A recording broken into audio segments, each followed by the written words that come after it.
할렐루야. 아멘. 오늘 주말인데 이렇게 토요일날 또 다들 이렇게 많이 나와주셔서 정말 감사합니다. 오늘 좀 제가 많이 피곤했습니다. 그래서 준비하는 과정에서도 너무 피곤하다 뭐 이러면서 왔는데 우리 청년들이 찬양할 때 제가 힘을 얻었습니다. 얼마나 그 주의 정말 아름다운 청년들인지요. 다시 한번 박수로 우리 청년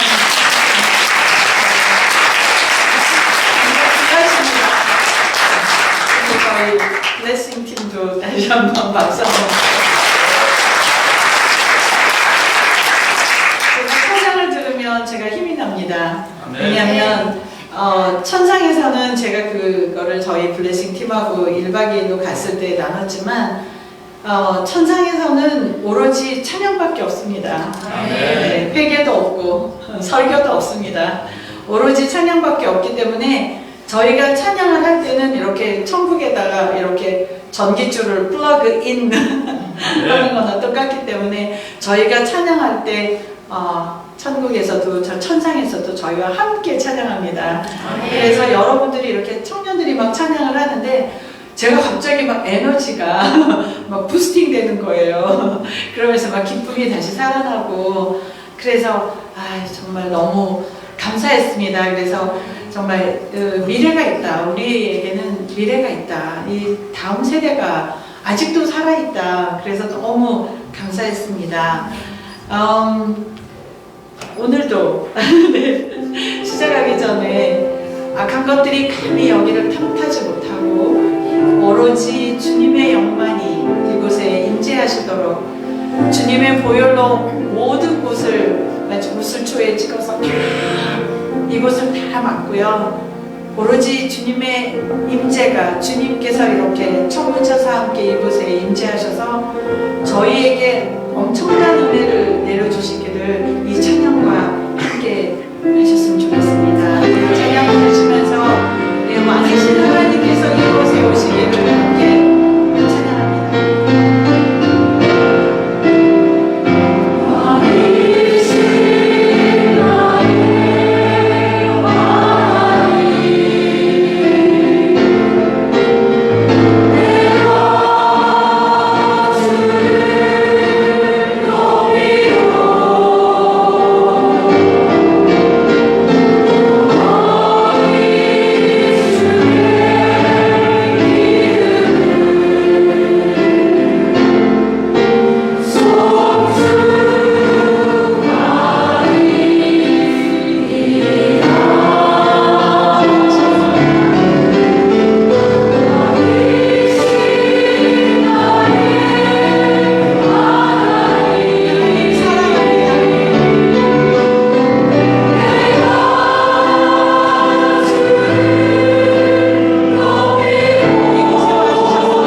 오늘 간증을 시작하기 전에 이사야서 61장 1, 2, 3절을 읽고 시작하겠습니다. 왜냐하면 이 말씀이 저의 부르심입니다. 혹시 성경이 있으시면 함께 보시겠습니다.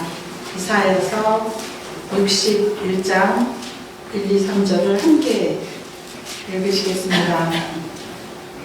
준비되신 줄로 믿고 제가 읽겠습니다. 주 여호와의 영이 내게 내리셨으니 이는 여호와께서 내게 기름을 부으사 가난한 자에게 아름다운 소식을 전하게 하려 하심이라. 나를 보내사 마음이 상한 자를 고치며 포로된 자에게 자유를, 갇힌 자에게 노임을 선포하며 여호와의 은혜의 해와 우리 하나님의 보복의 날을 선포하여 모든 슬픈 자를 위로하되 무릇 시온에서 슬퍼하는 자에게 화관을 주어 그 죄를 대신하여 기쁨의 기름으로 그 슬픔을 대신하며 찬송의 옷으로 그 근심을 대신하시고 그들이 의의 나무 곧 여호와께서 심으신 그 영광을 나타낼지라 일컬음을 밝게 하려 하심이라. 아멘. 이렇게 한글말도 제대로 못 읽네요. 네, 이게 저의 부르심입니다. 오늘 제가 말씀을 준비하면서 영적 전쟁에 대한 얘기를 좀 준비를 하는데 주님께서 계속해서 이 말씀을 주시더라고요. 정말 여호와 영이 없다면 저희가 어떻게 이렇게 사람이 바뀌겠습니까? 여호와 영은 성령이지 않습니까? 제가 이제 UN 직원으로 IT를 이제 오게 되고 또 거기에서 이제 예수 믿는 분들을 만났습니다. 그런데 한국 사람이라고는 그분들밖에 없었기 때문에 이렇게 어울려 다니다가 결국은 교회를 같이 세웠고 이제 세례까지 받게 됐는데 정말 세례 받기 싫었어요. 저는 가톨릭이었고 이미 뭐 견진 유아 세례 다 받았기 때문에 제가 아니요 저는 안 받겠습니다. 그런데 끝까지 받으라는 거예요. 근데 그분들이 저를 설득했던 거는 구원이 뭔지였습니다. 예수를 그리스도로 고백을 하면 구원이 뭐 이렇게 온다고. 그래서 저는 뭐 불교도 열심히 다녔던 사람이라서 뭐 천배를 해도 구원이 답이 없던데 무슨 구원이 말 한마디도 이렇게 오냐, 사기치지 마라. 막 제가 목사님들한테 그랬어요. 그랬는데 정말로 입술로 고백을 하면 구원이 온다는 거예요. 그래서 그 구원이 뭔지를 너무 궁금해서 세례를 받게 됐습니다. 그리고 이제 제 간증은 다 저 인터넷에 있으니까 이제 그 얘기는 거기서 들으시고요. 그런데 그렇게 부족한 사람을 주님께서 정말 성경 한 번도 제대로 안 읽어보고 그리고 교회에서 주일학교도 한 번도 안 해보고 그 집사님 한 번도 못 돼보고 청년부도 이렇게 지나지 못한 그런 사람을 주님께서 부르셔서 가라, IT로 가서 고아와 과부를 돌보라. 정말 어려운 이야기셨습니다. 그런데 제가 하필이면 제가 세례를 받을 때 성령이 임했던 모양입니다. 그래서 사람들이 그러잖아요. 우린 침례해야 돼 막 이렇게 얘기하지만 저는 장로교회에서 세례를 받았기 때문에 물론 튀기셨어요 이렇게. 그래도 성령이 임했습니다.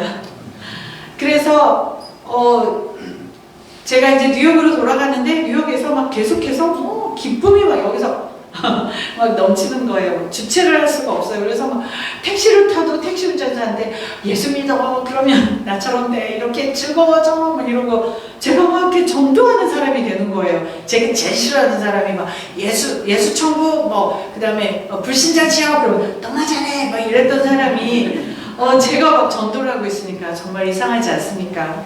그런 사람이 제가 IT로 돌아와서 선교를 시작하니 얼마나 한심합니까? 그쵸? 너무너무 한심한 거예요. 그런데 그렇게 한심한 사람이 지금 이렇게 뉴질랜드에 왔다고 막 저를 정말 너무 잘 먹이셔가지고 그리고 너무 이뻐해 주시고 너무 사랑해 주시고 막 이렇게 듣기 위해서 지금 주말을 포기하시고 토요일에 이렇게 와주시고 이런 사람이 된 건 정말 하나님의 은혜입니다. 아멘. 전적으로 하나님의 은혜입니다. 정말 내가 나 된 것은 다 하나님의 은혜입니다. 아멘. 그런데 지금 제가 이렇게 이렇게 제 인생을 쫙 뒤돌아보면 하나님의 역사는 제가 태어나기 전부터 시작되었던 것 같습니다. 오늘은 조금 색다른 간증을 좀 여러분께 드리고 싶습니다. 하도 많은 제 간증을 들으셔서 좀 지겨우셨을 것 같아서 제가 보통 간증에서는 조금 안 했던 거 하지만 제가 했던 간증도 좀 섞어서 제가 좀 오늘은 색다른 간증을 해드려야 좀 다른 별미를 좀 즐기시지 않겠습니까? 제가 이제 저희 어머니 얘기부터 드릴게요. 저희 어머니는 딸만 둘인 집안의 첫째 딸로 태어났습니다. 그런데 옛날에는 아들이 없으면 되게 싫어하셨잖아요. 근데 저희 엄마가 아들로 태어났었어야 되는데 딸로 태어나셨습니다. 게다가 이제 털을 판다고 그러잖아요. 저희 엄마가 털을 잘 팔아야 둘째가 또 이제 둘째가 아들로 태어날 텐데 터도 잘못 바르셨어요. 그래서 둘째 이모가 이제 여성으로 태어난 거죠. 그래서 저희 엄마는 좀 많이 미움을 받으셨습니다.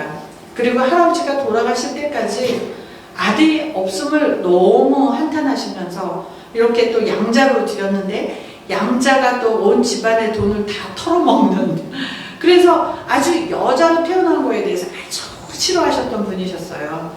그래서 아들을 이제 당신이 결혼하실 때 그러셨대요. 나는 죽었다 깨나도 딸은 내 인생에 없어. 끝! 나는 아들만 낳을 거야. 그렇게 선언하셨는데 어머니의 소원대로 아들 셋을 낳으신 거예요. 그러니 얼마나 행복하세요. 그러니까 딱 넷째를 임신했다는 얘기를 이렇게 접니다. 넷째를 임신했다는 얘기를 딱 들었을 때 엄마는 no more. 나는 이거 새 아들로 좋게. 더 이상 없을 거야. 그렇게 또 저희 오빠들이 또 되게 짓궂어가지고 아들들이 다 어디 간다고 딱 쳐다보면 다 지붕에 셋이서 이렇게 앉아있고 그랬대요. 그러니까 엄청 짓궂었던 모양이에요. 그러니까 no 그랬는데 이제 제가 임신이 된 겁니다. 그러니까 저희 엄마가 너무 싫어서 저를 이제 낙태를 하려고 그렇게 생각을 하셨답니다. 3개월 때 가장 낙태하기 좋은. 그래서 저희 아버지가 이제 공무원이셔서 이렇게 떨어져 계셨대요. 그래서 편지를 했답니다. 빨리 와라, 돈 갖고. 그러면 월급 받아가지고 오면은 내가 이제 병원에 가서 이제 낙태를 하겠다. 저희 아버지가 이제 월급날이 돼서 돈을 챙겨서 저를 이제 저희 집에 오려고 하는데 여지껏 한 번도 없던 일이 벌어진 겁니다. 저희 이제 친할아버지, 그러니까 저희 아버지의 아버지께서 느닷없이 갑자기 나타나셔가지고 월급 봉투를 통째로 다 내놔라 그러셨대요. 그러니까 너무 효자셨던 저희 아버지가 거절을 못하시고 통째로 다 드렸답니다. 그러니까 아버지가 돈이 없어서 차마 엄마를 보러 못 오셨대요. 이게 이제 내가 못 간다 얘기를 하니까 엄마는 화가 나신 거죠. 빨리 낙태를 해야 되는데. 그러니까 엄마가 그 약을 들고 하여간 뭐를 많이 하셨대요. 제가 어떻게 알겠어요. 엄마가 얘기해 줬으니까 알았죠. 근데 이제 4개월째가 됐습니다. 그래서 아버지가 이번에는 월급 받으면 반드시 갈 거다 그랬대요. 그런데 또 월급날 저희 할아버지가 오신 겁니다. 그래서 월급 봉투채로 다 내놔라 그러셨대요. 근데 6개월째도 또 그러셨답니다. 그래서 3개월을 그러신 거예요. 그러니까 엄마가 제가 6개월이 될 때까지 아버지의 그 월급 봉투를 기다리시면서 정말 저희 엄마 얘기에 의하면 아이가 낙태되는 법을 다 하셨는데 심지어는 산에서 부르셨다고 그러시더라고요. 산에서 이렇게 부르셨는데 저한테 뭐라 하냐면 야 생명 정말 즐기더라. 아니 이게 정말 좋은 말일까 왜 나한테 그러실 정도로 제가 이 태중에 있을 때 거절을 당했던 사람입니다. 그런데 이제 6개월이 됐는데 7개월째 저희 할아버지가 안 오신 거예요. 아니죠. 3, 4, 5니까 이제 6개월째 할아버지가 안 오신 거예요. 그러니까 아버지가 이제 드디어 월급 봉투를 가지고 오셨답니다. 그래서 이제 병원에 갔습니다. 병원에 가서 의사한테 이제 낙태를 하겠다 그러니까 그 병원 의사가 너무 늦었습니다. 지금 낙태를 하면 아이만 위험한 게 아니라 산모도 죽을 수도 있습니다. 그래서 제가 태어났습니다. 그런데 생각해 보세요. 이게 그냥 우연일까요? 하나님의 나라에는 우연이 없습니다. 예레미야서를 보면 예레미야서 4장 5절을 보면 내가 너를 복중에 짓기 전에 알았고 네가 태에서 나오기 전에 너를 구별하였고. 하나님께서 여러분들을 다 그렇게 소중하게 만드셨습니다. 어느 누구 하나 저만 그렇게 특별하게 헬렌만 이뻐해가 아니라 여러분들 모두 정말 부모가 원하든 원하지 않든 여러분들 한 분 한 분을 하나님께서 이렇게 부모 뱃속에 들어가기도 전에 얘는 내 것이야. 그래서 여기에 앉아 계십니다. 그러니 얼마나 여러분들이 귀하신 분들입니까? 그런데 여러분들 잘하실 때 본인이 귀한지를 모르고 잘하시는 분이 좀 많지 않습니까? 저도 그랬습니다. 왜냐? 제가 자라면서 저는 이렇게 이중적인 그런 분위기에서 자랐습니다. 저희 아버지는 제가 딸로 태어났다고 되게 기분 나빠하셨대요. 저희 엄마는 정말 싫어했고. 그런데 제가 이렇게 이쁜 짓을 너무 많이 했대요. 그러니까 막 짜박짜박 걸어다니고 말을 하기 시작하면서부터 저희 아버지가 저한테 완전히 포로가 되셨습니다. 그래서 너무 이뻐하시는 거예요. 아들들이 안 턴 짓을 하는 거예요. 막 아빠 목에 매달리고 뭐 이러니까 아빠가 너무너무 사랑하시는 거예요. 그런데 엄마는 그렇게 아빠가 저만 사랑하는 거를 더 불안한 눈으로 보셨던 거죠. 왜냐? 딸만 사랑하는 거 아니야? 내 아들 셋은 어떻게 되는 거야? 뭐 이런 생각을 하셨다고 해요. 근데 또 저희 아버지, 저희 집안이 되게 카톨릭 집안이에요. 3대 카톨릭 집안인데도 불구하고 이렇게 사물스러우셔서 이렇게 뭐 점도 잘 치고 뭐 이러셨어요. 저희 아버지는 어렸을 때 저희 할아버지가 서당 선생님이셔서 주역을 가르쳐 주셨대요. 그러니까 제가 태어났을 때 이제 이렇게 주역을 풀었답니다. 제 이름을 지으려고. 근데 애가 너무 관운이 많은 거예요, 제가. 관운이 출중한 거예요. 그러니까, 내가 정말, 저희 아버지가 그 정치인이 너무너무 되고 싶었는데, 아들들 어떤 한 놈도 이렇게 사주를 풀어봐도 관운이 없는데, 이 딸내미가 관운이 있는 거예요. 그러니까 아버지가 얘를 정치인으로 내가 잘 키워야지, 이렇게 마음을 먹으셨습니다. 그래서 그 어린 저를 늘 정치 얘기를 해주셨어요. 그리고 제가 뭘 알겠어요. 정말 그때는 또 여성차별이 얼마나 심할 때입니까. 근데 게다가 제가 좀 머리가 좋았던 모양이에요. 그래서 제가 너무 똑똑하니까 학교도 유치원을 그냥 패스하고 6살 때 학교를 저를 집어넣으셨습니다. 그러니까 그렇게, 그리고 아버지께서요, 저를 정치훈련을 시키셨는데, 저는 피아노도 되게 잘 쳐가지고 막 나가서 뭐 피아노 이렇게 막 특상도 받아오고 막 이렇게 그래가지고 아빠 나는 피아니스트 될 거야. 그럼 아빠가 no. 너는 정치인이 돼야 돼. 아빠 나는 피아니스트 되고 싶은데.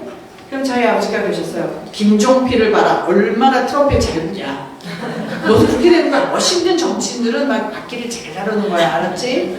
그렇게 너를 멋있는 정치인으로 만들기 위해서 내가 피아노를 가르치는 거지 네가 음악가 되라고 가르치는 거 아니야. 그래가지고 결국은요, 고등학교 때 저희 아버지가 음대 가겠다는 저를 꺾으셨습니다.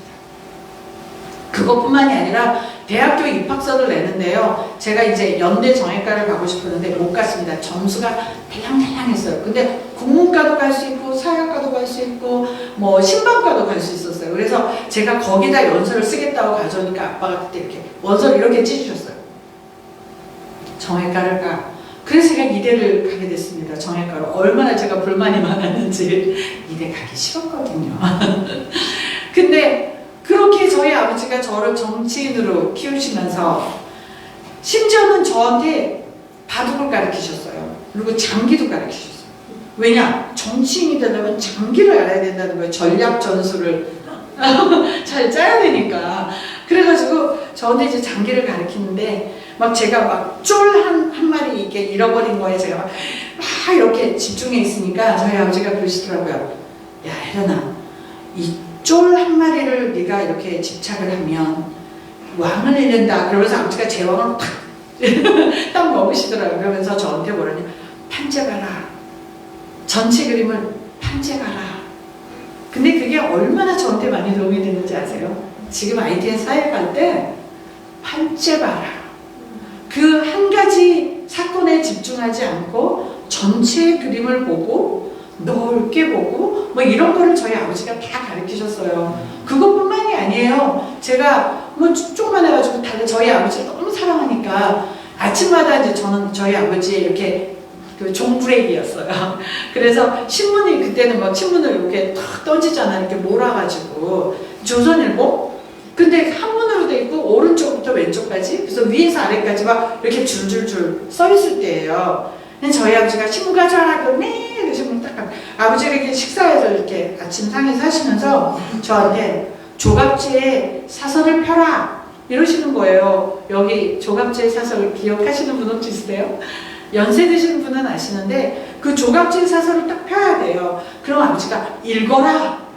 한자를 어떻게 알아요, 그죠? 근데 또둥또둥 제가 막 읽는 거예요. 그럼 아버지 이게 뭐예요? 그러면 가르쳐 주세요. 무슨 뜻이에요? 그럼 가르쳐 주시면서 그 사설을 다 읽게 하셨어요. 그러고 나서 뭐라 그러시냐면, 그래, 네 생각은 어떠냐? 제가 분석을 해야 되는 거예요, 이 사설을. 그것뿐만이 아니라 제가 대학교 때는 저희 아버지가 이렇게 그 정보부 쪽에 계셨으니까 이렇게 비밀 문서가 나오고 아버지까지 보고 소각해야 되는 그런 문서들이 많았습니다. 근데 그거를 저한테 주시면서 읽어라, 내 앞에서 가져가지 말고. 그러고 그냥 읽는 거예요. 그러고 나서 아버지가 네 생각은 어떠냐 이러면서 계속해서 정치 교육을 시키셨어요. 그리고 제가 이제 이대 정외과를 나오고 석사를 다닐 때 아버지의 뜻에 따라서, 왜냐하면 사랑하는 아버지를 만족시켜 드리려고 제가 대학원 때부터 국회에 인턴십을 신청을 해서 그렇게 다녔고요. 그리고 또 인턴십 할 때 워낙 또 똑똑하다 평가를 받아가지고 또 인정을 받아서 그 당시에 되게 잘 나가신다는 정몽준 의원 밑에서 일을 하게 됐습니다. 그리고 나서 정주영 씨가 창당을 할 때 이제 정책 전문위원을 뽑는데 제가 최연소 최초의 여성 전문위원으로 발탁이 돼서 일하게 됐습니다. 그때 나이가 한국 나이로 27이었습니다. 제가 들어가니까 평균 나이들이 다 48세 정도 돼요. 근데 27의 나이가 이제 정책 전문위원이 된 겁니다. 그러니까 제가 어리다는 거를 숨기려니까 제가 어땠겠습니까? 막 머리를 볶아가지고요. 지금처럼 이렇게 치마에다가 이렇게 하의를 딱 신고 정장을 딱 하고, 제가 그리고 이렇게 되게 노티나게 하고 다녔어요. 옷도 막 되게 늙은 척하고.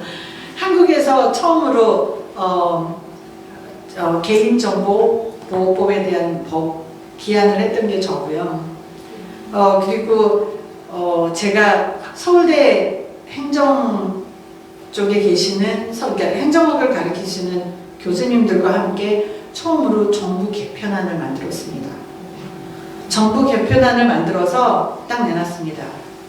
그러니까 정몽준 의원이 너무 놀라시는 거예요. 정책 의장이셨고 제가 정책 전문위원이었는데, 제가 정부 개편안을 딱 앞으로 집권을 하시게 되면 정부를 이렇게 개편하시면 좋겠습니다. 왜냐하면 정말 옛 것은 다 지나가야 되니까 새로 하셨으면 좋겠습니다. 그러고 딱 내놨는데, 정몽준 의원이 다들 남자들까지 다 있는 그 20명의 전문위원들 앞에서 그랬어요. 야, 너는 그분이 좀 입이 거치시거든요. 야, 못 알린 남자들 다 죽어라. 어떻게 이 어린 여자 하나보다 못하냐? 막 이러셨어요. 그래서 정부 개편안을 다 만들었는데 지셨잖아요. 그래서 그 정부 개편안이 김영삼 정부로 들어가서 그 안 그대로 정부 개편이 되었습니다. 그리고 그 정부 개편이 이제 유행이 돼가지고, 아니 대통령 되는 사람마다 정부 개편을 하시더라고요. 그래서 정말 어린 나이였는데 그렇게 시작되었습니다. 그런데 이제 그런 사람, 그리고 이제 또 대선을 거기만 치른 게 아니라 이회창 진영에서도 치렀습니다. 이회창 진영에서도 제가 사무관을 맡아가지고 이제 여성들을 동원하기 시작했거든요. 그래도 각 전국을 돌아다니면서 여성들을 동원을 했고, 또 제가 여성경제인협회 사무국장을 29의 나이에 맡았습니다. 여성경제인협회 사무국장이 되었는데 가서 보니까 사무실이 진짜 조그맣고요. 이 서랍을 다 열어보니까 막 쥐똥이 굴러다니는 거예요. 그리고 서류도 아무것도 없어요. 뭐 완전히 무슨 경제인연합회인데 무슨 경제활동도 안 하고 여자들이 맨날 만나가지고 막 서로 다 쓸데없는 일만 하시더라고요. 그리고 지회는 4개고 뭐 70명 회원. 근데 제가 이제 새로운 사무국장이 왔다고 임시총회를 하겠다고 그러면서 저한테 임시총회를 준비해라. 근데 안건이 뭡니까? 그랬더니 사무국장 승인이야. 그래서 사무국장 하나를 승인을 하는데 임시총회를 합니까? 그랬더니 그 전에 있던 사무국장이 20년을 하신 거예요. 근데 이 사람을 쫓아내는데 너무 힘들었던 거예요. 그러니까 저를 임준을 다 하기 싫어하시는 거예요. 우리 현 회장 반대파들이. 그러니까 저한테 준비를 하래요. 그래서 저는 뭐 했냐? 아 그래요? 근데 이제 저는 당시에 결혼해가지고 애가 있었는데 애를 시골에다 맡겨놓고 밤을 새면서 모든 서류를 다 끄집어내서 다 공부를 시작을 했습니다. 그리고 사진도 다 추리고 그래서 여성경제인 20년사를 제가 만들었고요. 손으로. 그러면서 뭐라고 프레젠테이션을 준비했냐면 여성 경제인의 날을 만들겠습니다. 여성인 경제인에 관한 법률을 만들겠습니다. 그리고 여성 경제인 단체를 경제 6단체로 만들고 그 당시에 경제 5단체였거든요. 뭐 상공회에서 정경련, 중소기업 이렇게 해가지고 근데 여성 경제인 협회를 경제 6단체로 만들겠습니다. 이제 그걸 준비해가지고 가서 이렇게 새로운 사무국장이 프레젠테이션을 하라고 해서 제가 딱 했습니다. 그러니까 막 거기 계신 분들이 다 웃는 거예요. 깔깔대고 웃는 거예요. 막 배를 잡고 그러면서 이제 에이구 어린애를 데리고 오니까 이상한 소리 나온다고 저한테 그러셨어요. 하지만 이분들이 저를 인준해 주셨어요. 원래는 다 비토를 하려고 다 준비를 하고 오셨다가 여성경제인사 20년에 다 놓으셨어요. 어머 우리가 옛날에 이랬어? 어머 얘 봐라. 어머 너 그때야 이렇게 생겼구나 막 이러면서 난리가 난 거예요. 20년 동안 한 번도 그런 자료를 받아본 적이 없으셨던 거예요. 그래서 이분들이 거기에 녹아갖고 다 찬성을 하니까 반대파들이 다 열받아 하셨어요. 하지만 어쨌든 통과가 돼서 사무국장이 됐는데 6년 만에 그 법을 실제로 다 만들었습니다. 여성 경제인 법도 만들었고 여성 경제인의 날도 만들었습니다. 그리고 그 여성 경제인의 법을 통해서 5%도 안 되던 여성 경제인들이 48%가 되었고 지금 여성의 지위가 엄청 높아졌습니다. 그게 저는 막 너무 승승장구하는 거죠. 그리고 막 온 장관상을 다 휩쓸고 다니는 여성부 장관상, 막 상공부 장관상, 막 그러면서 막 세상이 너무 막 제 세상인 거예요. 그리고 뭐 저기 이효 여사가 불러가서 막 저를 일을 시키고 그러니까 하나님이 필요가 없어요. 내가 하나님이야. 뭐든지 막 마음대로 막 다 되고 막 제가 오죽하면 뭐라 그랬냐면 네가 네 인생이 복잡해. 왜냐면 네가 노력하지 않아서 그래. 막 그 정도로 제가 교만했습니다. 어디를 가도 저 똑똑한 여자, 잘 나가는 여자. 정말 저 잘 나갔는데 한편으로 너무 불행했습니다. 왜냐하면 가정생활이 너무 불행했거든요. 그래서 결국은 이혼을 하게 되고 이혼 과정에서 제 아이들을 잃었습니다. 친구가. 그러고 나니까 제가 저한테 실망했습니다. 너무 실망했어요. 아니 지 자식도 못 키우는 여자가 무슨 여성의 권익을 높여보겠다고 그래 미쳐가지고 다녔나. 정말 이거는 미친 짓이었구나. 그 수치가 너무너무 슬픔. 게다가 또 저희 엄마가 쫓아내셨어요. 저를. 너는 우리 집안의 수치야. 우리 집안에는 이혼한 사람 없어. 너 나가. 이혼해가지고 간 저를 쫓아내셨어요. 정말 오갈 데가 없었어요. 그래서 제가 한국을 떠나게 됐습니다. 짐을 다 싸가지고 퀘벡이라는 곳에 가게 됐어요. 근데 퀘벡에 가니까 몬트리올 가니까 몇몇 분들이 살고 계시는데 왜 한국 분들 만나면 민증 까잖아요. 몇 살이야? 민증 까는 건 괜찮아. 호적을 파요 이제는. 남편 어딨어? 자식은 어딨어? 너무 괴로운 거예요. 왜냐면 수치심에 막 시달리고 있는 제가. 그래서 또 짐을 싸가지고요 저 북쪽으로 이사를 갔습니다.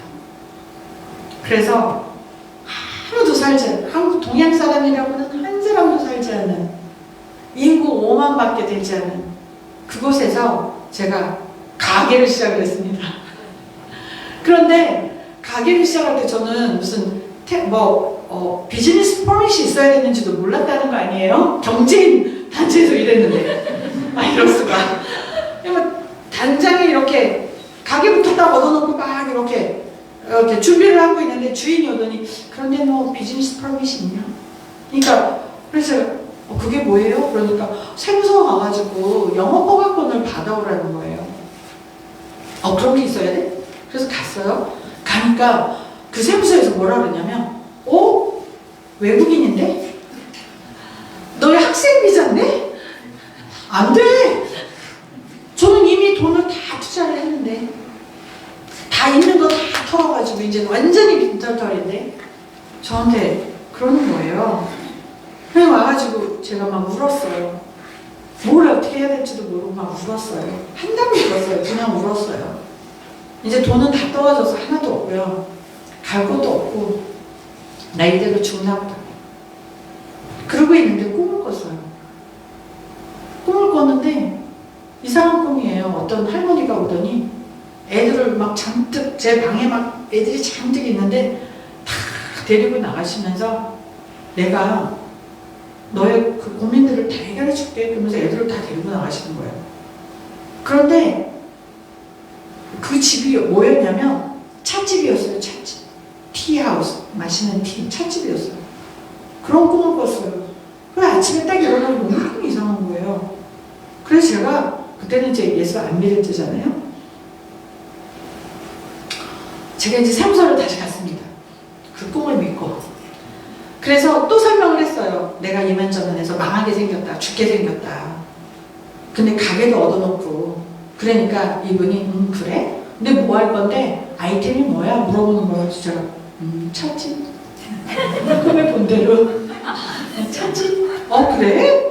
우리 동네는 TS가 없는데? 그래 알았어. 그러더니 저를 1시간이 넘게 혼자 앉혀놓더니 뭐를 해가지고 저한테요 비즈니스 퍼밋을 주는 거예요. 너무 기적 아니에요?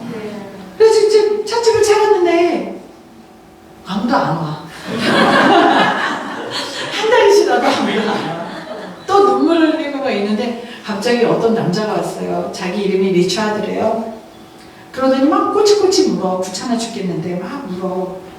그러더니 자기가 저녁에 또 오겠대요. 자기 부인과 함께. 오든지 말든지. 왜냐면 아무것도 안 사고 갔거든요. 근데 그 사람이 다시 오더니 뭐라 그러냐면 내가 방송국에서 일해. 캐나다에서 제일 큰 방송 CBS에서 일한대요. 내가 너를 내줄게. 방송에 내줄게. 그러면 아싸 막 이래야 되는데 또 no 나 불어 못해 no 그러니까 괜찮아 그러고 가는데 안 와요. 그래서 그런가 보다. 근데 어느 날 제가 이제 학생 퍼밋이니까 불어를 열심히 공부하고 있는데 갑자기 교실 문이 활짝 열리더니 막 카메라를 두고 막 사람들이 오더니 저를 데리고 가서 촬영을 해가지고 6시 프라임 타임, 9시 프라임 타임에 5분씩 내줄 거예요. 그 다음부터 사람들이 막 줄을 읽기 시작하더라고요. 그래도 또 장사가 또 안 돼. 그래서 막 거의 죽을 것 같아. 너무 배고파서 막 죽을 것 같아. 너무 힘들어. 그래가지고 너무 지쳤어요. 이제 나는 정말 여기 갈 데도 없나. 한국도 갈 수도 없고 한국에 돌아갈 수도 없고 제가 그래서 이민자의 건축을 너무 잘합니다. 한국에 돌아갈 수도 없고 또 계속 일자니 돈도 안 버리고 돈 망할 것 같고 막 눈물 흘렸어요. 그리고 또 그 다음날 6,000불짜리 이제 체크가 돌아오는 거예요. 제가 끊어준 체크가. 통장은 비어있고. 도대체 6,000불이 어디다 납니까? 이제 6,000불을 제가 못 채우면 부도가 나는 거죠. 그럼 저는 이제 끝장인 거예요. 막 울었어요. 그 전날 그러면서 무슨 생각을 했냐면 어떻게 하면 자살할 수 있을까? 어떻게 하면 고통 없이 자살할 수 있을까? 내가 산속으로 들어가가지고 앉아있으면 곰이 와서 나를 확 먹으면 괜찮을까? 막 저기 막 이렇게 차를 몰고 가다가 벽 안에서 떨어질까? 오만 생각을 다 하고 얼굴이 호해가지고 가서 문을 열고 이렇게 힘없이 막 가는데 두 번째 리차드가 그 사람 이름이 또 리차드여서 막 뛰어들어오는 거예요. 그러더니 헬렌 큰일 났어. 보험회사 사장이셨는데 큰일 났어. 내가 오늘 이제 우리 고객들 이렇게 모임이 있는데 내가 깜빡 잊고 선물 준비를 못했어. 선물 300개만 준비해줄래? 근데 내가 돈이 이거밖에 없어. 그러면서 수표를 막 던져주고 갔어요. 얼마였게요? 다 아시죠? 6,000불. 네, 맞아요. 6,000불인 거예요. 제가 그러면서 나 하나님 필요 없어. 나는 내가 너무 잘나서 하나님 필요 없어. 이랬던 사람이요. 하나님 감사합니다. 왜냐면 저는 카톨릭으로 자랐기 때문에 하나님이 누구신지는 적어도 알잖아요. 제가 성당도 열심히 다녔거든요. 또 고3 때 그 막 눈 내리고 뭐 비 와도 새벽 5시에 일어나서 성당 가서 제가 성당 미사 반주를 했거든요. 매일 하루도 안 빼고 고3 때 정말 정말 열심히 했었기 때문에 하나님이 계시는 거는 이미 알고 있었죠. 그냥 제가 자꾸 무릎을 꿇게 되는 거예요. 제 목이 이렇게 뻣뻣했는데 이렇게 굽어지는 거예요. 그리고 나서 하나님 살아계시군요. 저 좀 살려주세요. 이렇게 제가 무릎을 꿇게 됐습니다. 그러고 나서 막 비즈니스가 잘 되면 기뻐해야 되는데 저는 불행한 거예요, 마음이.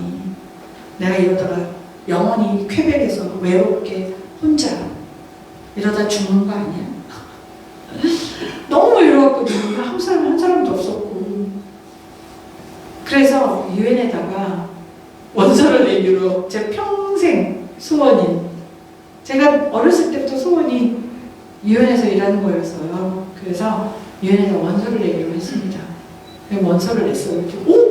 유엔에서 연락이 온 거예요. 그래서 유니세프에서 그래서 막 시험 다 보고 4차에서 떨어졌어요. 근데 그게 저한테 희망을 주는 거예요. 나 안 죽었어. 김혜란 안 죽었어. 그리고 이제 유엔에다가 원서를 내놓고요. 제가 좀 정신이 조금 이상한 사람이죠. 유엔에서 부르면 어떡해. 내가 준비하고 있어야지. 그리고 가게를 팔았어요. 그리고 하루에 3시간씩 시계를 놓고요. 기도를 하기 시작했습니다. 성당을 다시 나가기 시작했어요. 성당에서 무릎 꿇고 주님 저 살려주세요. 저 살려주세요. 그리고 이 3시간이 안 차면 뭐야 아직도 2시간이 또 주님 2년을 기도를 했어요. 그런데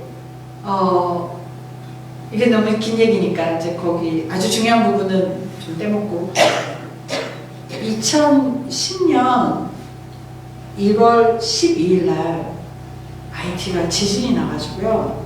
제가 이렇게 텔레비전을 보고 있는데 막 사람들이 죽어가지고 너무 많이 죽어가지고 거기가 너무 더우니까 이 죽은 사람들이 막 시체가 너무 빨리 부패되는 거예요. 그러니까 막 트럭들이 와가지고 그 시체들을 막 다 트럭에다가 담아가지고 어디론지 가서 막 덤프를 하고 막 묻는 장면이 나는데 막 팔이 나오고 발이 나오고 막 그런 장면이 나와서 막 아수라장이더라고요. 얼마나 끔찍했는지. 그런데 저는 누워서 이러고 텔레비를 보고 있다가 벌떡 일어나가지고 제가 뭐라 그러냐면 주님! I'm ready! 저 저기 보내주세요. 저 이제 준비됐어. 저 IT 갈 거예요. 막 이랬어요 제가. 근데 아무 소식이 없어. 유엔에서 2년 동안 너무했지. 기도를 그렇게 했는데 유엔에서 연락이 안 오는 거예요. 근데 제가 아무 연락이 안 오니까 지쳤어요. 근데 또 오빠가 자기 회사 하니까 도와달래요. 그래서 또 토론토를 가가지고 오빠 회사를 막 도와주고 있었어요. 그런데 어느 날 4월 23일 날 전화를 받았어요. 한 6시쯤 전화를 받았어요. 영어로 막 뭐라 하는 거예요. 그래서 뭐야? 그러니까 유엔이래요. 그러면서 IT로 가래요.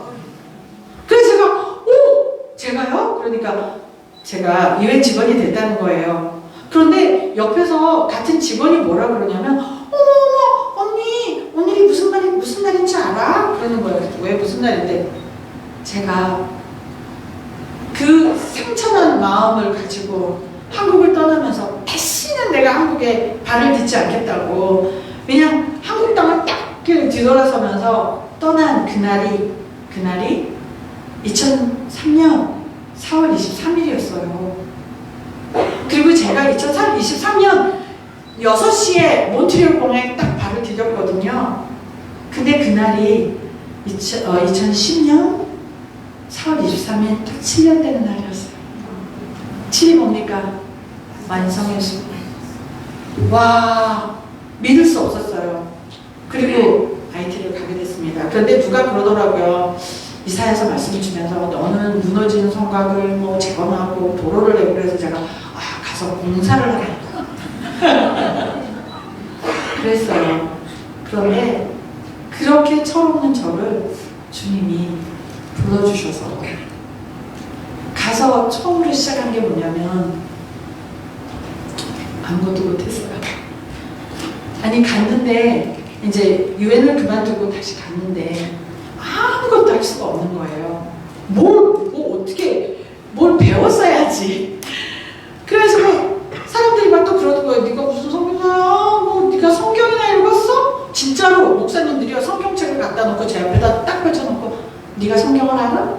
막 이러셨어요, 저한테.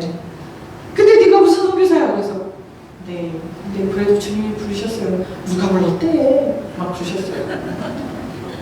그래서 제가 막 울었어요. 주님 저 어떻게 하면 좋아요? 어떻게 하면 좋아요? 막 울었어요. 그런데 주님께서 저를 IT로 이제 유엔 그만두고 IT로 보내기 전에 잠깐 어디를 보내셨냐면, 제가 토론토에 이제 캐나다 사람이니까 토론토에 큰빛교회 이면수 목사님이라고 북한에 억류되셨던 그 목사님이 하시는 그 큰빛교회에 송기철 장로님이 오셨다면서 저한테 거기를 좀 가보라 그랬어요, 누가. 그래서 저는 그냥 도롱도롱 갔죠. 갔는데 정말 말씀이 좋으시더라고요. 이렇게 앉아있는데 기도받을 사람 나오래요. 그래서 나가는데 사람들을 쭉 세워놓으시더라고요. 그래서 오, 기독교는 기도를 이렇게 하나 보다. 그렇게 섰어요. 그런데 송기철 장로님이 손을 이렇게 내셨어요. 저는 눈을 감고 있고. 그러면 제 눈을 가렸으니까 어두워야 되는데 이렇게 달이 이렇게 뜨는 거예요. 이렇게 요만한 빛이, 너무 밝은 빛이 제 앞에 뜨는 거예요. 그러니까 저도 모르게 어머 너무 밝다, 불이야, 내가 그랬어요. 그러니까 송기철 장로님이 3km 아프시더라고요. 3km. 그래서 제가 하니까 그 빛이요 안으로 쑥 들어왔어요. 근데 그게 뭔지도 몰랐어요. 성령이라는 말이 뭔지도 몰랐어요. 어떻게 이런 이런 사람이 선교사가 됐을까요? 성령이란 말도 몰랐어요. 근데 그날부터 뭐 이상한 증상이 생기기 시작한 거예요. 제 죄가 보이기 시작하는데, 죄가 막 고백되고 눈물 콧물 다 쏟고 막 말씀이 들리는 거예요. 너는 빛의 자녀니 어둠에 머무르지 마라. 뭐 옛것은 지나가고 새것이 되었도다. 뭐 나중에 보니까 성경에 써있더라고요. 나중에. 근데 그게 무슨 말인지도 몰랐죠. 그래서 이제 그리고 IT에 왔는데 하나님께서는요 절대 실수 없으세요. 부르셨잖아요 저를. 그러니까 뭐를 주셨냐면, 저는 후원도 없었고 후원하는 교회도 없었고 저를 인정하는 사람도 없었고 제가 누군지 아는 사람도 없었고 저를 위해서 기도해주는 단 한 사람의 기도자도 없었는데 주님은 성령을 주셨습니다. 그래서 기도하는데 환상을 보여주시더라고요. 제가 그러면서 주님 저 어디로 가요? 어떻게 하면 돼요? 야곱의 사다리를 보여주셨어요. 하늘문이 열리고 사다리가 내려오고 천사가 오르락 내리락 하는 것을 보여주시더니 저한테 그러셨어요. 네가 제단을 쌓고 예배를 드리면 내가 하늘문을 열고 내려가서 내가 사람들을 만져서 구원하는 것이지 네가 구원하는 거 아니야. 너는 다만 예배하라, 예배하라, 예배하라. 근데 저는 무슨 말인지도 몰랐죠, 그게. 그런데 이게 어마어마한 비밀을 가진 거라고는 생각도 못했어요. 생각도. 그래서 제가 그랬죠. 그거는 쉽다. 내가 그건 할 수 있을 것 같아요. 그래서 그날부터 예배를 시작했어요. 예배를 드리기 시작했어요. 그 예배가 언제까지냐? 지금까지도. 하루도 빠짐없이. 근데 그게 무슨 의미인지도 모르고 계속 예배만 드렸는데, 나중에 영적인 눈이 떠지고 나서 보니까 하나님이 이거보다 더 소중한 비밀을 주신 건 없는 거예요. 예배를 제가 드릴 때마다 하늘문이 열렸던 거예요. 그리고 예배를 드릴 때마다 제가 아무것도 할 필요가 없었죠. 하늘문이 열리고 천사들이 오르락 내리락 하니까 저는 그냥 기도가 이 혀끝에 차기도 전에 주님이 다 들어주셨어요. 예를 들면 한 푼이 없는 거예요. 제가 돈이 어디서 누가 돈을 주겠어요, 그죠?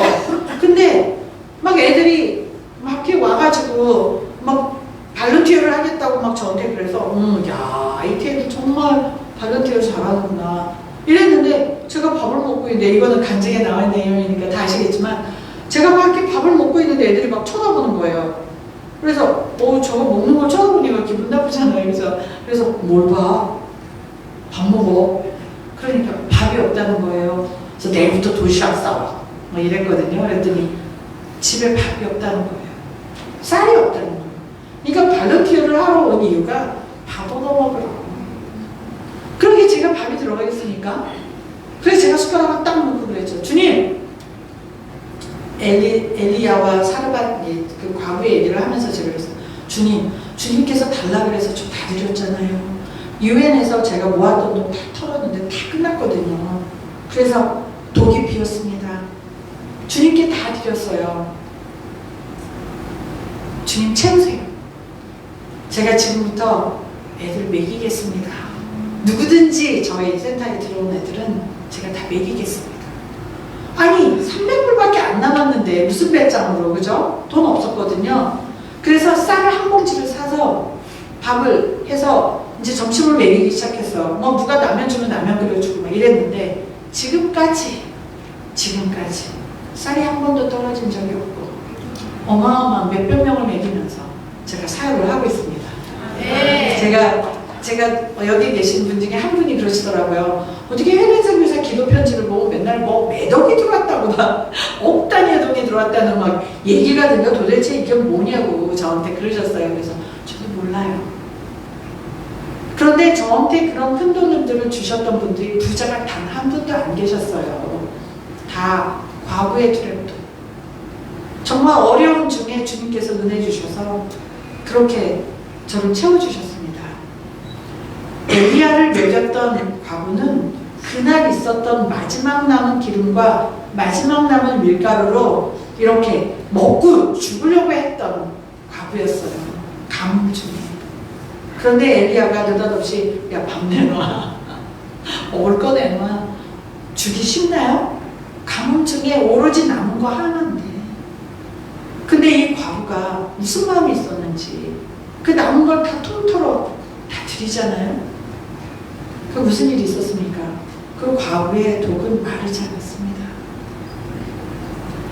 이 드리는 이 은사는 여러분한테 나오지 않습니다.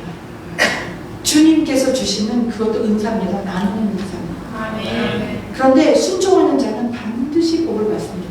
아멘.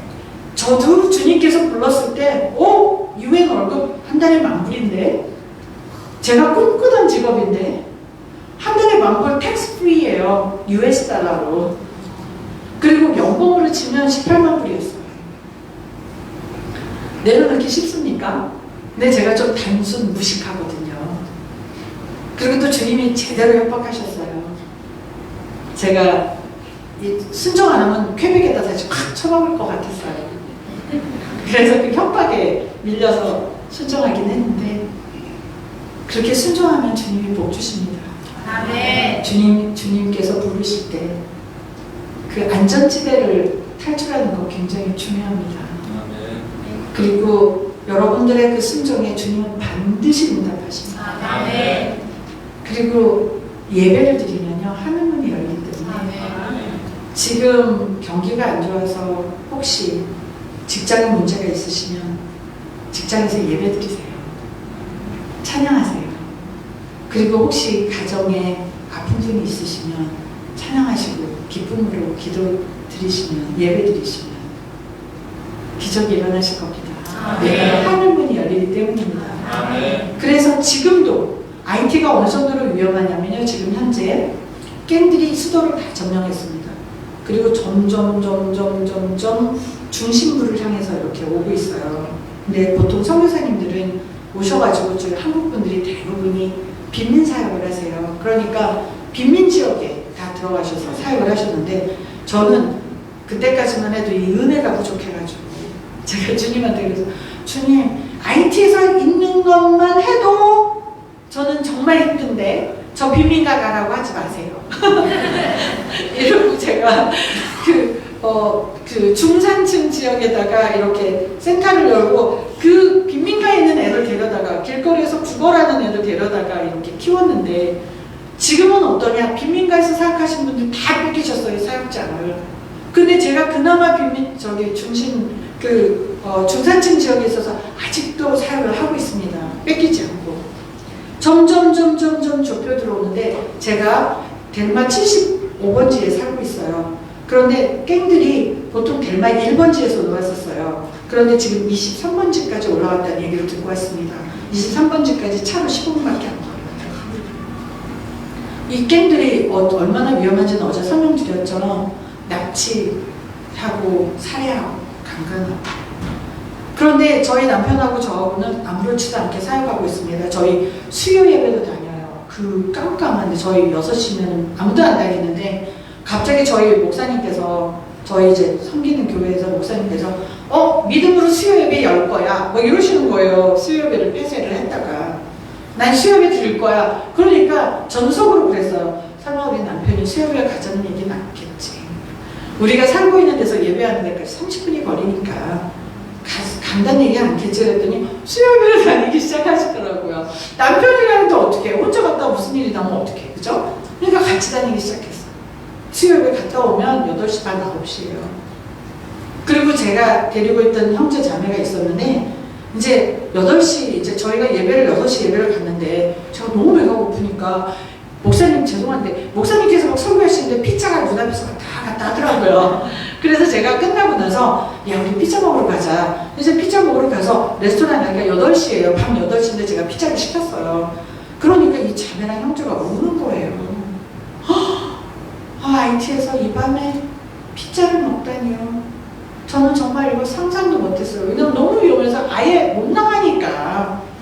그래서 맨날 차 타고 나가고 막 나갈 때마다 시편 91편 막 노출이면서 막 선포하면서 나가는데 피자를 그 밤에 먹으니까 애들이 울더라고요. 너무 감격해서. 그런 곳에 살고 있거든요. 그런데 그럼에도 불구하고 우리가 여지까지 아무 일 없이 살고 있는 건 예배 때문이라고 생각합니다. 그리고 저희 직원들이 4명이 아주 위험지게 갔다 왔어요. 갔다 오는데 이렇게 사거리에서 차가 이렇게 중간에 딱 끼었어요. 그런데 갑자기 오른쪽에서 깽들이 오고요. 왼쪽에서 경찰차가 딱 오더래요. 그러더니 우리 차를 중간에 놓고 서로 막 마구 총을 쏴대더라고요. 비 오듯이 막. 그래서 직원들이 너무 놀라가지고 뒤로 막 빠졌는데 깽들이 저희 차가 경찰차인 줄 알고 저희 차를 향해서 막 M16 쏘아내는데 그 옆에 있는 차들은 다 총알을 맞췄대요. 근데 저희 직원들이 찬 탄은요 총알을 한 방울도 안 뚫었어요. 그리고 그 차 앞에서 비 쏟아지듯이 두두두두두 떨어지더래요. 갔다 와서 간증했어요 저희 직원들이. 근데 제가 뭐라 그랬냐면 예배 때문이야. 얼마나 예배가 소중한지요.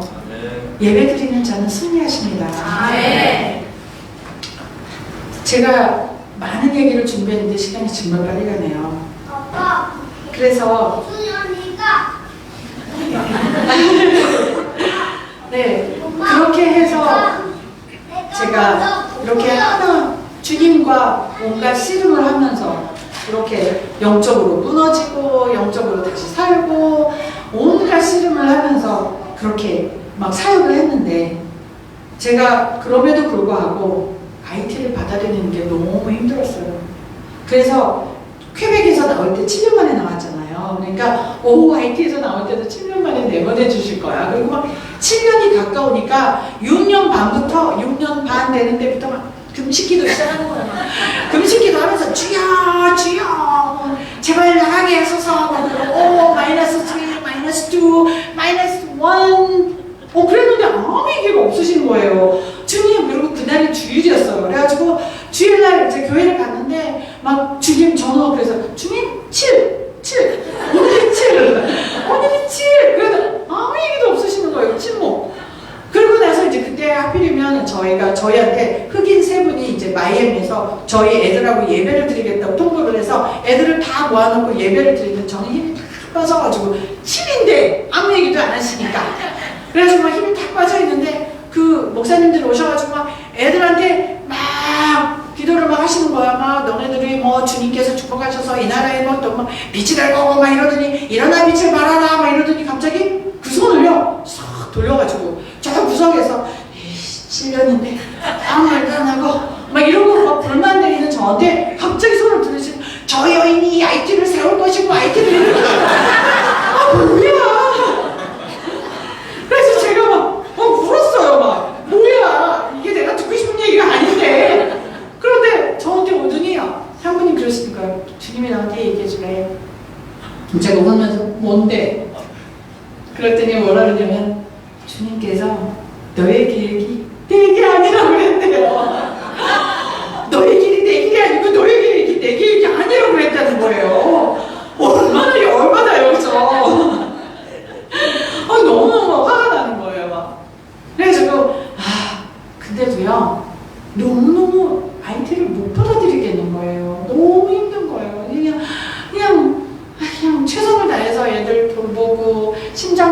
미쳐갖고 아이들이 심장 새 생명 찾고 길거리 애들 데려다가 정말 죽을 수밖에 없는 아이들 데려다가 깨끗이 닦아서 이렇게 해주는데도 주님 이 정도 하면 되지 않았어요? 뭘 더 바라세요? 그리고 제가 저희 선교센터를 막 파려고까지 했었어요. 빨리 무슬림으로 가려고. 저는 무슬림 보내주세요. 차라리 무슬림에서 죽고 말지. 내가 IT에서는 못 있겠다고 제가 그랬어요. 아니 막 또 뭐 다니엘 기도를 나가 막 어디를 나가 그래도요 막 IT를 그렇게 해서 받게 됐습니다. 사실 아니었어요. IT 못 품었어요. 그런데 코비드가 시작됐습니다. 코비드가 시작됐는데 막 나가래요. 코비드 막 빨리 나가래. 이제 여기는 병원이 없으니까 나가래. 그런데 제가 못 나갔어요. 왜냐하면 아이를 한 번 버렸는데 이 아이를 또 버릴 수는 없잖아요. 제가 한 번 저희 아이를 잃었는데 저한테 엄마라고 부르는 이 그지 아이들 저만 보면은 엄마, 이러면서 막 껴안는 애들인데 그리고 제가요 IT에서 길거리에서 굉장히 유명한 사람입니다. 길거리를 나가면 막 거지 애들이 오면서 마다멜레 한국 선교사님들이 다 차를 타고 나면 한국 사람만 보면 마다멜레 막 그런대요. 그래서 제가 길거리에 엄마라고 부르는데 이 아이들을 두고 어디를 가겠습니까? 그래서 아이들하고 죽기로 결심을 하고 아이들하고 너무 행복한 시간을 나는 애들하고 죽을 거야. 막 그러고 제가 사역을 했는데 코비드에 걸렸습니다. 제일 초반이라 얼마나 셌어요. 코비드가 그죠? 근데 병원에서 안 받아요. 그래서 저 서민병원에 갔어요. 서민병원 무료병원인데 거기를 갔어요. 그랬더니 한쪽 방에다가 처박아 놨어요. 진짜 창문도 없이. 그리고 완전히 저 혼자 고립돼가지고 얼마나 아픈지 정말 몸을 막 쥐어짜는데 죽을 것 같더라고요. 너무너무 아파. 근데 이상하게 밤에 더 아파. 그리고 막 그 죽음의 공포가 몰려오는데요. 하지만 죽음이 그렇게 무서운지 몰랐어요. 저는 죽으면은 천국까지 그렇게 생각을 하면 죽을 수 있지. 근데 막상 제 눈앞에 죽음이 딱 오니까 얼마나 무서운지 뭐라고 형용할 수가 없어요. 뭐라고 표현을 할 수가 없어요. 너무 무서운 거예요. 그러니까 시편을요 그 드라마 바이블을 놓고 계속 1편에서 150편까지 기도할 힘도 없으니까. 그리고 오른쪽 폐가 이렇게 썩었습니다. 손바닥만하게. 그리고 이제 산소 호화도가 86까지 떨어졌는데 저한테 산소 이렇게 호흡기라고 갖다 줬는데 산소가 안 나오는 거예요. 거기다 코에다 꼽았는데 안 나와. IT죠. 그래가지고 있는데 정말 마지막 호흡이 제 코에 이렇게 걸렸다고 느껴지는데 막 그리고 냄새가 나요. 이 뱃속에서. 그냥 죽음의 냄새가 나요. 호흡할 때마다 죽음의 냄새가 나요. 나는 다시는 태양을 볼 수 없을 거야. 그러면서 그러고 있는데 막 마지막 호흡이 이렇게 코끝에 이제 막 온몸이 다 쥐어들면서 이제 나는 이게 죽는구나. 근데 제가 세례받을 때 구원이 뭐야? 구원. 제가 세례받을 때 구원 때문에 제가 세례받았다고 그랬잖아요. 근데 그때 구원이 뭔지를 알겠더라고요. 나 죽으면 어떡하지? 죽음이 너무 무서운데. 근데 다음 생이 있더라고요. 믿는 자에게는 그게 마지막이 아니더라고요. 아멘. 그냥 죽음이라는 거는 그냥 통과의지. 예수 믿는 게 이렇게 좋았어? 그 고통의 순간에서, 그 두려운 순간에서 이렇게 좋았어? 예수 믿는 게? 너무 좋은 거야. 막 기쁨이 넘치는 거야. 이게 구원이구나. 십자가가 이런 거구나. 부활이 이런 거구나. 예수 믿는 게 이런 거구나. 너무 좋으니까 제가 그 마지막 힘을 다해서 제가 이렇게 세이튼, 내가 그래서 사나나 너 잘 들어. 네가 아무리 코비드로 나한테 줘도 나는 주님을 원망하지 않아. 주님을 원망하지 않아. 제가 원망할 수 있었나 그죠? 어떻게 원망할 수 있었냐? 뭐예요? 유엔 직원 다 그만두고 내가 45세 그 컴티의 나이에 와가지고 정말 이 그지애들 다 넓으면서 이게 뭐 한국 음식이 있기를 해, 에어컨이 있기를 해, 세탁기가 있기를 해, 전기가 있기를 해, 문이 제대로 있어, 남자가 있었어. 혼자서 그렇게 돈을 제대로 줬어. 뭐예요? 이제는 저를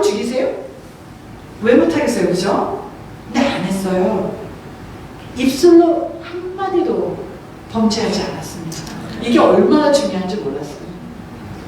정말 어려운 순간에 주님 원망하지 마세요. 주님 좋아하지 않으세요.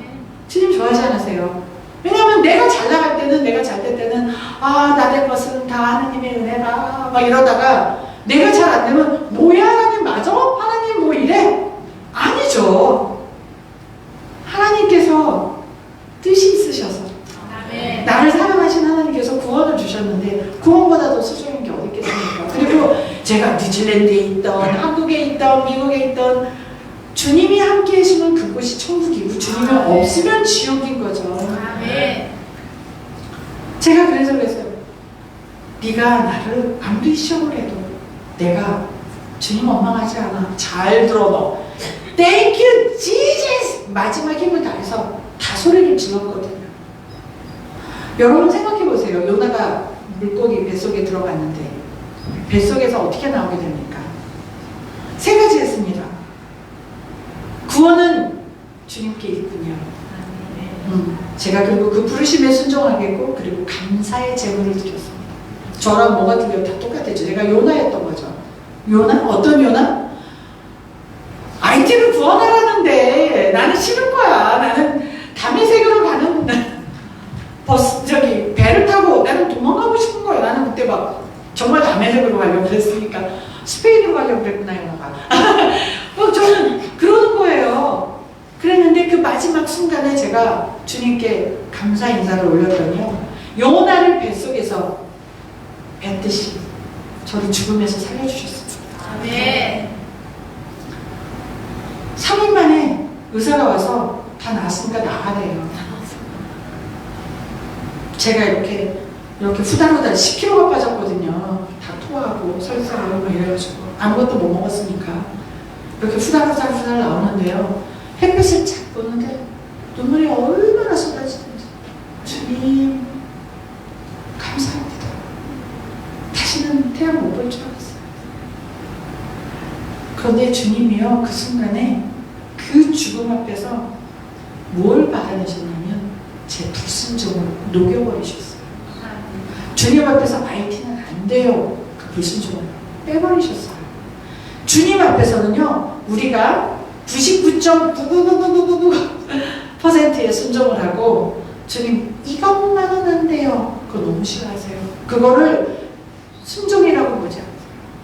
예를 들어서 그런 겁니다. 주님 제가 장로가 돼서 정말 교회에다가 몇 억씩 제가 헌금을 할 테니까 제 아들만은 주의 종으로 부르지 말아주세요.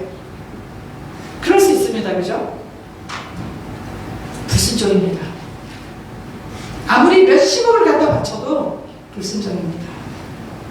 주님 저는 뉴질랜드 여기가 좋사오니 그냥 저 이상 저를 부르지 말아주세요. 그냥 저는 선교사 안 할랍니다. 부르심이 있는데 불순종입니다. 주님이 그거를 빼내기 위해서 여러분들 불과 물도 보내시게 할 수 있습니다. 저처럼 그 불순종을 다 빼내기 위해서. 그리고 온전한 순종을 받기를 원하십니다. 왜? 왕이신 나의 하나님이 내 인생에서 완전한 왕이 되기를 바라시기 때문입니다. 완전한 왕. 그리고 나서 주님께서 주신 게 뭐냐? 경외의 영입니다. 하나님의 영, 성령의 영은 7가지 영이 있다고 합니다. 저는 저희 남편을 위해서 기도할 때 7가지 영을 놓고 제가 기도를 합니다. 잠깐만요. 제가 좀 컨닝을 해야 됩니다. 네, 하나님의 영은 이사야서 11장 2절에 나온 것 같이 주님의 영, 지혜의 영, 총명의 영, 모략의 영, 재능의 영, 지식의 영, 그리고 마지막의 영이 주님을 경외하는 영입니다. 그런데 아무리 지식이, 아무리 지혜와 지식, 총명, 전략 이런 게 다 있어도 다 소용이 없는 게 여러분이 경외의 영이 없으면 다 무너집니다. 근데 경외의 영은 뭐냐면 하나님을 이렇게 무서워하는 게 아니라 하나님 앞에 내가 나를 다 드리는 겁니다. 내가 하나님께 노가 없어지는 게 바로 경외입니다. 여러 가지로 경외를 설명을 하지만 제가 말씀드리는 경외는 제가 배운 경외는 하나님이 오른쪽으로 가라 가고 왼쪽으로 가면 가고 내가 없어지는 것과 바로 경외형이라고 생각합니다. 갈라시안 2장 20절의 말씀이 저는 경외형의 시작이라고 봅니다. 내가 그리스도와 함께 십자가에 못 박혔나니 그런즉 이제는 내가 사는 것이 아니요 오직 내 안에 그리스도께서 사는 것이라. 이제 내가 육체 가운데 사는 것은 나를 사랑하사 나를 위하여 자기 자신을 버리신 하나님을 아들을 믿는 믿음 안에서 사는 것이라. 내가 죽어야 됩니다. 나를 십자가에 못 박는 거죠. 내가 완전히 죽어서 없어지고 내가 내 의지와 내 뜻과 내 생각과 이런 게 다 없어지는 거죠. 그러니 기도가 바뀌죠. 경외형이 와서 내가 하나님 앞에 십자가에 나를 못 박아버리면 기도가 어떻게 바뀌는지 아세요?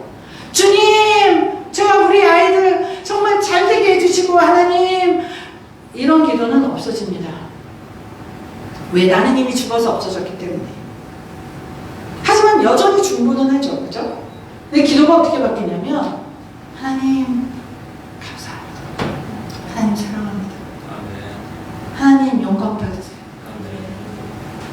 하나님 위대하시고 하나님 찬양하는 영이요 막 올라오는 거예요. 그리고 내 문제는 어떻게 하냐?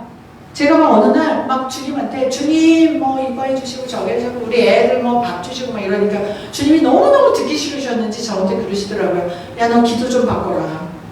근데 그러니까 내가 아빠잖아. 너 이미 다 가졌잖아. 이미 가진 걸로 믿으라고 그러셨잖아요. 이미 받은 걸로 믿으라고. 어떻게 너는 맨날 달라고 그러냐? 나는 그렇게 못 믿어? 그러시는 거에서 그럼 어떻게 기도해요? 그랬더니 이렇게 기도를 하라는 거예요. 제가 예를 들어서 목사님을 위해서 기도를 해요.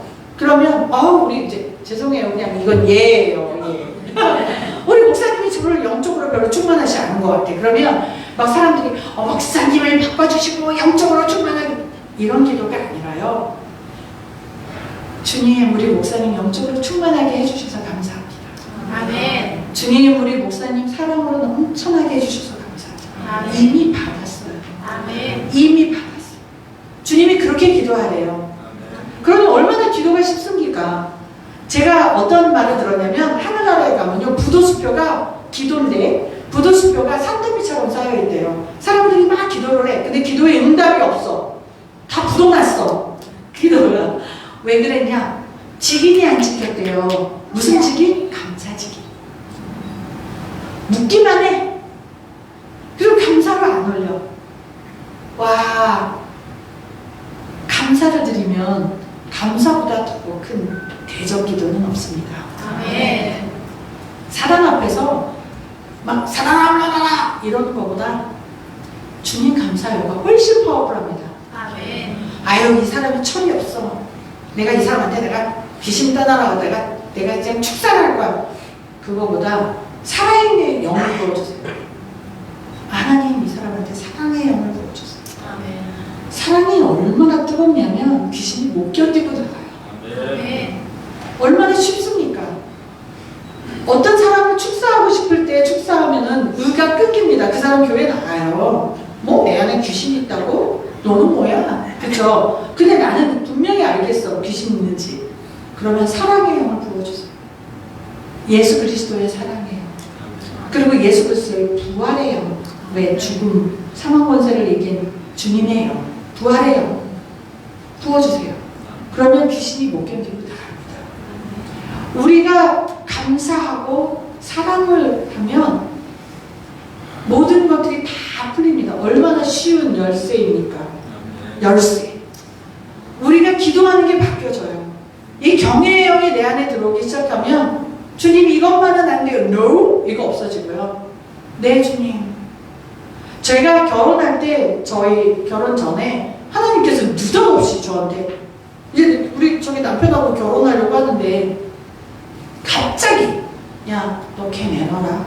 다 내놔라. 이러시는 거예요. 결혼하라고 할 때는 제가 다 내놔라. 네? 주님? 그랬더니 또 뭐라고 그러시냐면 야, 나는 네가 외로워서 그 과부로 내 앞에 와서 부들부들 떨면서 내 앞에서 울었던 그때가 죽었다. 그러니 과부로 이렇게 살아라. 이러시는 거예요. 거예요. 와. 근데 제가 정말 쓰러져가지고 눈물을 펑펑 흘리면서 제가 그랬어요. 네, 하나님, 데려가세요. 다 가져가세요. 제가 주님 거, 제 겁니까? 다 가져가세요. 네, 저 노하지 않았습니다. 그랬더니 급하게 이삭을 바친 아브라함한테 아브라함 잠깐만 기다려봐. 그런 것처럼 막 말리시더라고요. 그러더니 결혼하게 해주셨어요. 그 마지막 순간까지도 야, 너 나를 더 사랑해? 아니면 쟤 더 사랑해? 이렇게 질투의 하나님이세요. 아유, 큰일 날 뻔했지. 시험에 넘어갈 뻔했지. 네. 영적 전쟁이라고 하죠. 사단은 여러분들이 뭘 하고 싶어 할 때, 특별히 선한 일을 하고자 할 때 나타납니다. 반드시. 그리고 또 하나님의 예언의 영, 하나님의 영이 성령이 임해서 내가 기쁨에 차서 다니는 꼴을 못 봅니다. 그러면 뭐를 하냐? 가장 가까운 사람이 여러분한테 공격하게 되어 있습니다. 야, 그게 하나님의 영이야? 귀신 소리지? 아니면 너는 뭐야? 네가 이렇게 잘났어? 뭐 온갖 얘기로 하나님의 성령을 소멸하려고 듭니다. 근데 누구냐? 평소에 존경하던 목사님일 수도 있고, 평소에 좀 친하던 권사님일 수도 있고, 평소에 항상 저의 기도 동역자일 수도 있습니다. 잠시 이용할 수 있습니다. 분별력을 갖는 기도는 늘 하셔야 됩니다. 영적 분별. 그리고 거기에 화나서 나 이제 더 이상 예언 안 할 거야. 더 이상 치유기도 안 할 거야. 더 이상 하나님 말씀 안 드릴 거야. 하지 마세요. 성령을 소멸시키는 거는 죄입니다. 사람들을 통해서 사단이 여러분의 성령을 소멸시키려고 들 때 단호하게 하세요. 주님, 저는 주님 말만 듣겠습니다. 아멘. 왜냐하면 성령이 제 안에서 소멸되는 순간 제 안이 다 말라버리거든요. 그리고 성령이 소멸되는 순간 이 하나님의 7가지 영이 다 사라지거든요. 지혜와 모략과 지식과. 얼마나 아깝습니까? 안 아까워요? 제가 이 성령의 영이 있으면 어떻게 될 것 같으세요? 비즈니스를 할 때 제가 계약을 하러 가는데 예전에는 내 지식에 의존을 해서 내가 이 계약을 해야 돼 말아야 돼. 다른 사람은 어때? 이런 생각을 하다가 하나님의 영이 내 안에 있으면 주님, 이 계약을 할까요? 그럼 주님이 모르게 영을 주시잖아요. 그러면 그게 얼마나 안전합니까? 그죠?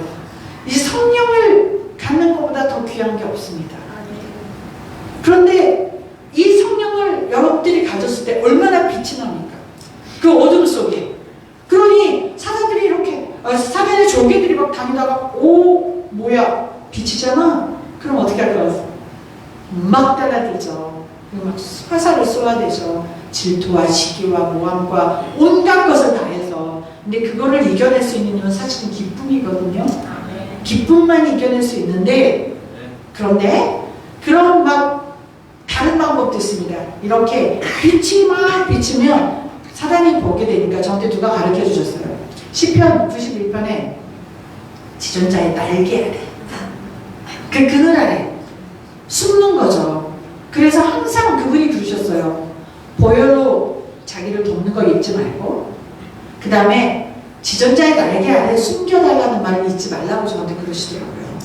그래서 내 빛이 드러나서 어두운 것들이 저에게 화살을 당기지 않도록 이 하나님의 날개 아래 저를 숨겨달라고 해야 된답니다. 그걸 몰랐기 때문에 제가 성령이 임할 때마다, 빛이 날 때마다 너무너무 공격을 많이 당해서 제가 막 계속 넘어졌거든요. 계속 막 쓰러지고 어떻게 방어를 못 하겠더라고요. 그게 또 뭘로 오냐면 질병으로 옵니다. 엄청난 질병의 90%는 다 사단의 장난이라고 합니다. 그럼 우리는 어떻게 해야 되냐? 믿음으로 선포하는 거죠. 이 사단이 나한테서 떠나갈 것을 저희가 선포를 하고 서로 자기 죄를 고백하고 그 질병의 치유받음을 기도해달라고 그랬잖아요. 그래서 같은 믿는 자들끼리 자기 죄를 고백을 하고 치유 기도를 받으시는 거죠.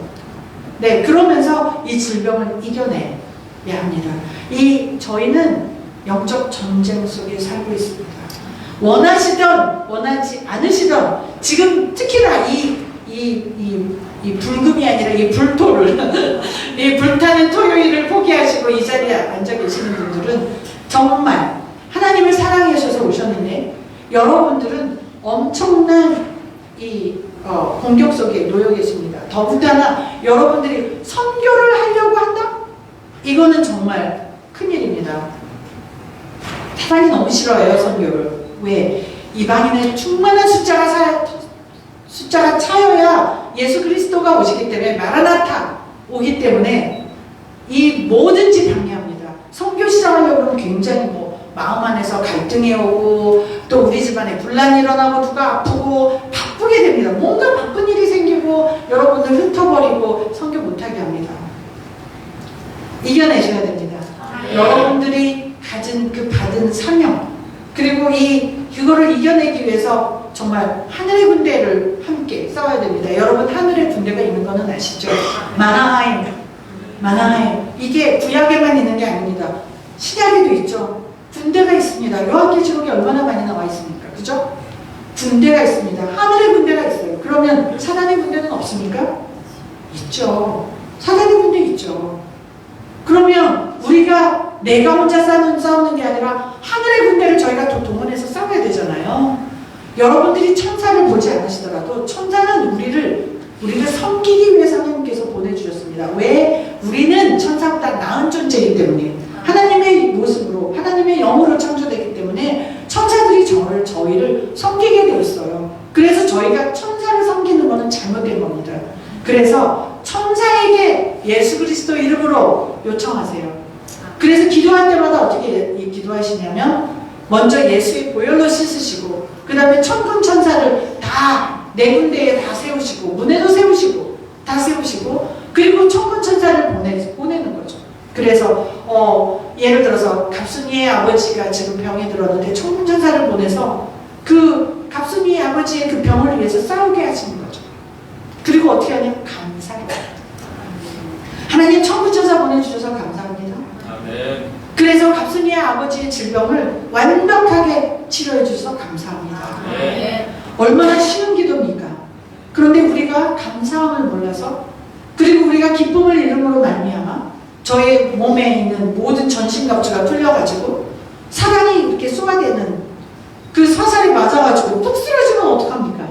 그죠? 그래서 내 자식이 갑자기 병에 걸리고 내 남편이 병에 걸리고 내가 병에 걸리면 어떻게 되겠습니까?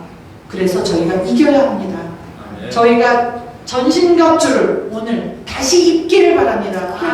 부탁드려요. 저희가 오늘 전신갑주를 입고 다시 저희가 무장되기를 바랍니다. 어떠한 순간에도 저희가 하나님의 교회의 영을 잃지 않고 하나님께 노하는 거 없애고 철저한 순종으로 나아가며 정말 이제는 내가 죽고 오로지 주님께서 내 안에서 사시면서 제가 이 영적 전쟁에서 우리 가족을 파괴하려 드는 나를 파괴하려 드는 우리 뉴질랜드를 파괴하려 드는 우리 교회를 파괴하려 드는 우리 선교지를 파괴하려 드는 주님의 나라를 파괴하려 드는 모든 사단의 모든 전략들을 다 파쇄하는 거죠. 제가 이 얘기를 드리고 싶었어요. 저는 이해가 안 됐어요. 하나님 왜 정치하던 사람을 왜 선교지에 불렀습니까? 정치 이렇게 전략 막 맨날 이렇게 군사 전략에 미쳐있던 저를 왜 부르셨습니까? 이해가 안 됐어요. 근데 오늘 얘기를 하시더라고요. 오늘 제 어린 시절 얘기를 오늘 할 생각이 없었어요. 근데 주님께서 바꿔주셨어요. 왜냐면 오늘 저한테 주님이 뭐라 그러시냐면 여기 오려고 이렇게 옷을 입고 있는데 주님이 그러시더라고요.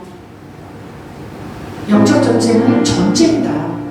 전략이 필요하고 장군이 필요하고 그래서 내가 너를 정치교육 시켰잖냐. 왜 너무 놀랐어요.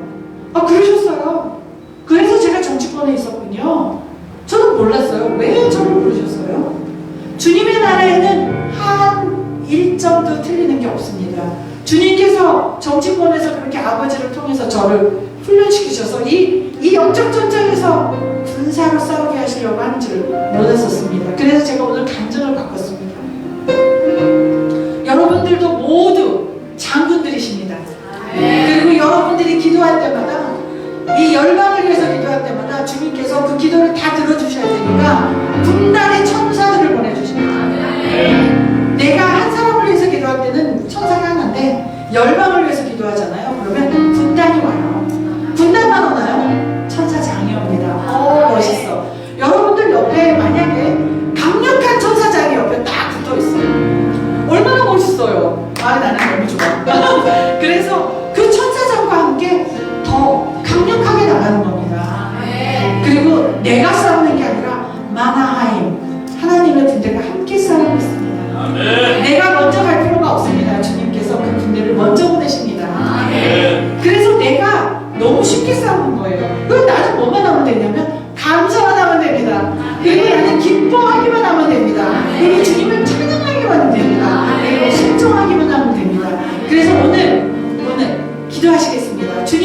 혹시 제 안에 불순종이 있습니까? 주님, 제 안에 경외의 영이 빠졌습니까? 주님, 제 안에 경외의